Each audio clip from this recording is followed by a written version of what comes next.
بسم اللہ الرحمن الرحیم، اللہ کے نام سے شروع جو نہایت مہربان رحم کرنے والا۔ ایک لڑکی کی شادی ہوئی۔ شادی کی پہلی رات دولہا کھانے کا بڑا سا تھال لیے کمرے میں داخل ہوا۔ کھانے سے بڑی اشتعال انگیز خوشبو آ رہی تھی۔ کہنے لگا آؤ کھانا کھاتے ہیں۔ بیوی بولی میں نے دیکھا ہے تمہاری والدہ نے بھی کھانا نہیں کھایا، ان کو بھی بلا لو پھر مل کر کھاتے ہیں۔ شوہر نے کہا وہ سو گئی ہوگی، انہیں چھوڑو ہم دونوں کھاتے ہیں۔ بیوی اصرار کرتی رہی پر وہ اسی بات پر مصر رہا کہ امی کو رہنے دو۔ جب بیوی نے شوہر کا یہ رویہ دیکھا تو اسی وقت طلاق کا مطالبہ کر دیا۔ شوہر بڑا حیران ہوا۔ اس کے مطالبے پر اس نے بڑا سمجھایا لیکن وہ اپنی بات پر ڈٹی رہی، یہاں تک کہ طلاق ہو گئی۔ دونوں الگ ہو گئے، پھر دونوں نے دوسری شادیاں کر لیں۔ 30-35 سال گزر گئے۔ عورت کے بیٹے ہوئے، بہت محبت کرنے والے، ماں کا خیال رکھنے والے، بہت آسودہ حال تھے۔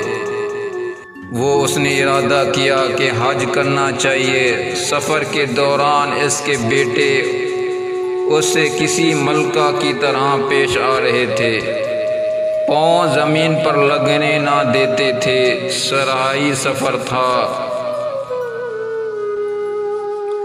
راستے میں ایک آدمی پر نظر پڑی جو بہت بری حالت میں بھوکا پیاسا، بال کچڑے، کپڑے پرانے۔ اس عورت نے بیٹوں سے کہا جاؤ دیکھو کون مسافر ہے، اسے اٹھاؤ، ہاتھ منہ دھلا کر کھانا کھلاؤ، پانی پلاؤ۔ چنانچہ بیٹے گئے، ماں نے جیسا کہا تھا ویسا کیا۔ عورت کی جب اس پر نظر پڑی تو جان گئی وہ اس کا پہلا شوہر تھا۔ کہنے لگی یہ کیا کیا وقت نے تمہارے ساتھ؟ بولا میری اولاد میرے ساتھ بھلائی نہیں کی۔ عورت کہنے لگی کیوں کرتی کہ تم نے والدین کے ساتھ برا سلوک کیا تھا۔ میں اسی دن جان گئی تھی کہ تم ماں باپ کے حقوق ادا نہیں کرتے، اس لیے میں ڈر گئی کہ کل کو میرے ساتھ بھی ایسے ہی ہوگا۔ یہ دیکھو آج میں کہاں ہوں اور تم کہاں۔ ماں باپ کے ساتھ برا سلوک اللہ کی نافرمانی ہے۔